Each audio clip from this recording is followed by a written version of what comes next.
Hi dears, Mahalakshmi ഇനി വരാൻ പോകുന്ന പ്രമോ റിവ്യൂയിലേക്ക് എല്ലാവർക്കും സ്വാഗതം. അങ്ങനെ നമ്മുടെ ഉണ്ണിയാണെങ്കിൽ ദുർഗയോട് സംസാരിക്കുന്നുണ്ട്. അമ്മേ, എനിക്കെന്തായാലും ഇനിയും ഇങ്ങനെ കരുണയുടെ കൂടെ ജീവിക്കാൻ ഒരു താല്പര്യമില്ല. അവളെപ്പോഴും എന്നെ വിലക്കുറിച്ചാണ് കാണുന്നത്.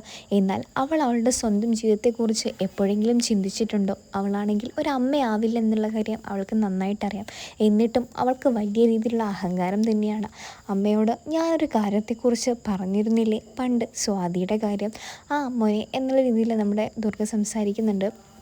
അപ്പം നമ്മുടെ ഉണ്ണി പറയുന്നുണ്ട്, സ്വാതിയെ എൻ്റെ ഈ ഭാര്യയായിട്ട് ഇങ്ങോട്ടേക്ക് കൂട്ടിക്കൊണ്ട് വരുന്നതിൽ അമ്മയ്ക്ക് എന്താണ് അഭിപ്രായമെന്ന് നമ്മുടെ ദുർഗയോട് ചോദിക്കുന്നുണ്ട്. അപ്പോൾ ദുർഗ പറയുന്നുണ്ട്, എനിക്ക് നല്ല അഭിപ്രായമാണ്. എൻ്റെ മോൻ എന്ത് തീരുമാനമെടുത്താലും അമ്മ കൂടെ തന്നെ ഉണ്ടാവും. അല്ലെങ്കിലും ഒരു കൊച്ചുമോനെയൊക്കെ കണ്ട് മരിക്കണമെന്നാണ് എൻ്റെയും ആഗ്രഹം എന്നൊക്കെ ദുർഗ നമ്മുടെ ഉണ്ണിയോട് പറയുന്നുണ്ട്.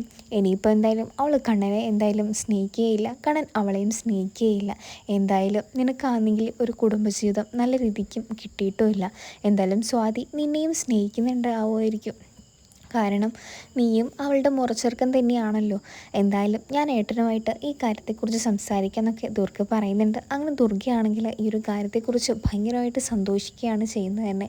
കാരണം സ്വാതിയെ അത്രയേറെ ഇഷ്ടമാണ് ദുർഗയ്ക്ക്. തൻ്റെ ചേട്ടൻ്റെ മകൾ സ്വന്തം വീട്ടിലോട്ട് വരുന്നതിൽ നമ്മുടെ ദുർഗ വളരെയധികം തന്നെ സന്തോഷവതിയാണ്. അങ്ങനെ ദുർഗയാണെങ്കിൽ നമ്മുടെ കരുണയോട് ഇതിനെക്കുറിച്ച് സംസാരിക്കുന്നുണ്ട്. കരുണയോട് പറയുന്നുണ്ട്, എന്തായാലും എൻ്റെ മകൻ്റെ ജീവിതത്തിൽ നിന്ന് നീ മാറിത്തരണം. എൻ്റെ മകന് പുതിയൊരു ജീവിതം തന്നെയാണ് ആവശ്യം. എൻ്റെ മകനായ അവൻ സ്വാതിയാണ് വിവാഹം കഴിക്കാൻ പോകുന്നത്. നീ എന്തായാലും ഇനി ഈ കുടുംബജീവിതത്തിൽ നിന്ന് ഇവരുടെ ജീവിതം പോലും ഇല്ലാതാക്കാൻ ശ്രമിക്കരുത്. നിനക്കൊരിക്കലും ഒരമ്മയാവാൻ സാധിക്കുകയില്ല. അതുകൊണ്ട് തന്നെ എൻ്റെ പൊന്നുമോൻ്റെ ജീവിതത്തിൽ നിന്ന് നീ മാറിത്തരണം. അവനെങ്കിലും സന്തോഷമായി ജീവിക്കണം. ഇന്ന് വരെ അവനെ നീ സ്നേഹത്തോടെ ഒന്ന് സംസാരിക്കുന്നതോ നോക്കുന്നത് പോലും ഞാൻ കണ്ടിട്ടില്ല. എപ്പോഴും കുറ്റം പറഞ്ഞ് അവനെ വേദനിപ്പിക്കുന്നത് മാത്രമേ ഞാൻ കണ്ടിട്ടുള്ളൂ. നീ അവനെ കുറ്റം പറയുമ്പോൾ നീ സ്വയം ഒന്ന് ആലോചിക്കണം. നീ എത്രത്തോളം നല്ലവളാണ്. നിൻ്റെ വയറ്റിൽ ഒരു കുഞ്ഞുണ്ടാവുമോ ഇല്ലയോ എന്നൊക്കെ ആലോചിച്ചിട്ട് വേണം നീ അവനെ കുറ്റപ്പെടുത്താനും ഒക്കെ ആയിരുന്നു. നീ അവനെ ഇച്ചിരിയെങ്കിലും സ്നേഹിച്ചിരുന്നെങ്കിൽ ഒരിക്കലും സ്വാതിയുടെ ഈ ഒരു ബന്ധത്തിന് ഞാൻ ഒരിക്കലും അവൻ്റെ കൂടെ കൂട്ടു നിൽക്കില്ലായിരുന്നു.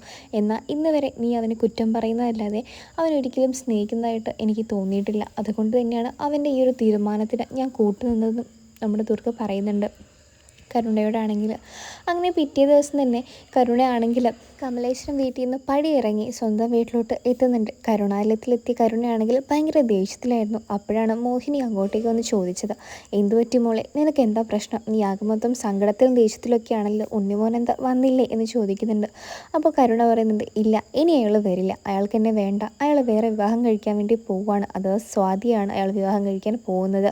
അപ്പോൾ നമ്മുടെ മോഹിനി പറയുന്നുണ്ട്, ഓ എന്താ മോളെ നീ പറയുന്നത്, എന്തായി സംഭവിക്കുന്നത് എന്നുള്ള രീതിയിലൊക്കെ ചോദിക്കുമ്പം നമ്മുടെ കരുണ പറയുന്നുണ്ട്, എല്ലാത്തിനും കാരണം നിങ്ങളുടെ മകളാണ്. നിങ്ങളുടെ മകൾ കാരണമാണ് എനിക്കിന്ന് എൻ്റെ കുഞ്ഞില്ലാതായത്. അതുകൊണ്ടാണ് അയാൾ എന്നെ ഉപേക്ഷിച്ചത് എന്നുള്ള രീതിയിലൊക്കെ മോഹിനിയോട് സംസാരിക്കുമ്പോൾ മോഹിനി പറയുന്നുണ്ട്, നിന്നോട് ഞാൻ അപ്പോഴേ പറഞ്ഞതാ അവരൊന്നും ദ്രോഹിക്കാൻ നീ നിൽക്കണ്ടെന്ന്. നീ നിൻ്റെ കാര്യം നോക്കി നിന്നിരുന്നെങ്കിൽ നിനക്ക് ഇന്ന് ഈ അവസ്ഥ ഉണ്ടാവില്ലായിരുന്നു. നിൻ്റെ അച്ഛനും മുത്തശ്ശിയും പറയുന്നത് കേട്ട് മാത്രമാണ് നീ വളർന്നത്. അതുകൊണ്ടാണ് നിൻ്റെ ജീവിതത്തിൽ എല്ലാ കാര്യങ്ങളും ഇങ്ങനെ തന്നെ ആയിത്തീരുന്നത്.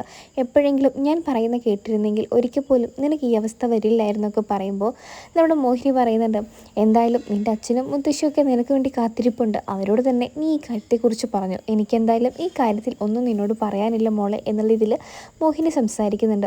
അങ്ങനെ നമ്മുടെ പ്രതാപനോട് കരുണയാണെങ്കിൽ ഈ ഒരു കാര്യത്തെക്കുറിച്ച് സംസാരിക്കുന്നുണ്ട്. അപ്പോൾ നമ്മുടെ പ്രതാപൻ പറയുന്നുണ്ട്, മോള് വിഷമിക്കേണ്ട, അച്ഛൻ എന്താണെന്ന് വെച്ചാൽ വേണ്ടതുപോലെ ചെയ്തോളാം. അവനല്ലെങ്കിൽ അവനേക്കാൾ നല്ലൊരുത്തിന് എൻ്റെ മോൾക്ക് കിട്ടും. എൻ്റെ മോള് കരയേണ്ട എന്നുള്ള ഇതിലൊക്കെ കരുണയോട് പറയുന്നുണ്ട്. അങ്ങനെ പിറ്റേന്ന് രാത്രി തന്നെ നമ്മുടെ പ്രതാപനാണെങ്കിൽ നമ്മുടെ ഉണ്ണിയെ കാണാൻ വേണ്ടിയിട്ട് പോകുന്നുണ്ട്. ഉണ്ണിയോട് പറയുന്നുണ്ട്, നീ ചെയ്തതിന് നീ എന്തായാലും അനുഭവിക്കും. എൻ്റെ മോളെ ഉപേക്ഷിക്കാൻ നീ തയ്യാറാവുകയാണെങ്കിൽ നിന്നെ വെറുതെ ഞാൻ വിടില്ല ഉണ്ണി എന്നൊക്കെ പറയുന്നുണ്ട്. അപ്പോൾ നമ്മുടെ മേഘനോട് പറയുന്നുണ്ട്, എല്ലാത്തിനും കൂടെ നിന്നിട്ട് നീ എന്നെ അവസാനം ചതിച്ചു അല്ലേ മേഘനാഥ എന്നുള്ള രീതിയിൽ പ്രതാപൻ സംസാരിക്കുന്നുണ്ട്. ഒരച്ഛൻ്റെ വേദന എന്താണെന്ന് നിനക്കൊന്നും പറഞ്ഞാൽ മനസ്സിലാവില്ല. അപ്പോൾ പ്രതാപനോട് പറയുന്നുണ്ട് മേഘനാണെങ്കിൽ, എന്ത് ചെയ്യാനാ പ്രതാപൻ സാറേ, എൻ്റെ പെങ്ങളുടെ കാര്യമായി പോയില്ലേ. അവളിങ്ങനെ ജീവിതകാലം മുഴുവൻ ആ വീട്ടിൽ നിൽക്കുന്നത് കാണാൻ എനിക്കൊരിക്കലും സാധിക്കില്ല. എന്തായാലും ഉണ്ണിയും അവളും കൂടെ കല്യാണം കഴിച്ചാൽ അത് ഞങ്ങളുടെ കുടുംബത്തിന് നല്ലത് തന്നെയാണ്. കരുണയ്ക്ക് വേറെ ആലോചനയൊക്കെ വരുന്നുണ്ടല്ലോ, പിന്നെ അതിലങ്ങ് കെട്ടിച്ചാൽ പോരെ എന്നൊക്കെ പറയുന്നുണ്ട്.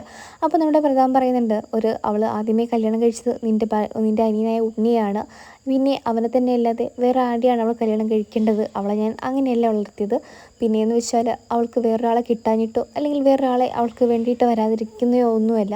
അവൾ ഞങ്ങൾ വിചാരിച്ച 100 ആൾക്കാർ എൻ്റെ പൊന്നുമോൾക്ക് കിട്ടും. പക്ഷെങ്കിൽ നീ തന്നെ അവളെ വിവാഹം കഴിക്കും മുന്നേ ഞാനാ പറയുന്നത്. നീ അവളെ ഉപേക്ഷിച്ചിരിക്കില്ല, ഒരിക്കലും നിന്നെക്കൊണ്ട് സ്വാതിയെ വിവാഹം കഴിപ്പിക്കില്ല അത് നിനക്ക് ഞാൻ പിന്നീട് മനസ്സിലാക്കി തരുന്നതായിരിക്കും എന്നൊക്കെ പറഞ്ഞ് പ്രതാപനാണെങ്കിൽ മേഘനാഥിനെയും ഉണ്ണിയൊക്കെ വെല്ലുവിളിച്ച് പോകുന്നുണ്ട്.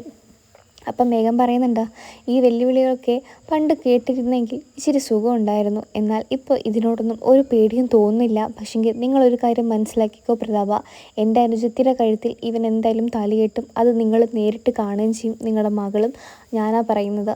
എന്തായാലും സ്വാതി ഉണ്ണിക്കുള്ളതാണ്, ഉണ്ണി സ്വാതിക്കുള്ളതും. അവരുടെ വിവാഹം ആര് മുന്നിൽ നിന്ന് നടത്തിയില്ലെങ്കിലും ഞാൻ നടത്തുന്നതായിരിക്കും എന്നുള്ള ഇതിലൊക്കെ മേഘൻ സംസാരിക്കുന്നുണ്ട്. അങ്ങനെ നമ്മുടെ ദുർഗയാണെങ്കിൽ ഭയങ്കര സന്തോഷത്തിലാണ്. പുതിയ മരുമകൾ വരുന്നതിൻ്റെ സന്തോഷമാണ് ദുർഗയ്ക്കാണെങ്കിൽ.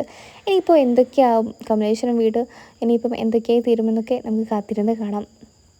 അപ്പോൾ നിങ്ങൾക്ക് ഈ ഒരു സീരിയൽ ഇഷ്ടമാണെങ്കിൽ ചാനൽ ഒന്ന് സബ്സ്ക്രൈബ് ചെയ്ത് സപ്പോർട്ട് ചെയ്യണേ. അപ്പോൾ മറ്റൊരു പ്രൊമോ ആയിട്ട് വരാം. ബൈ.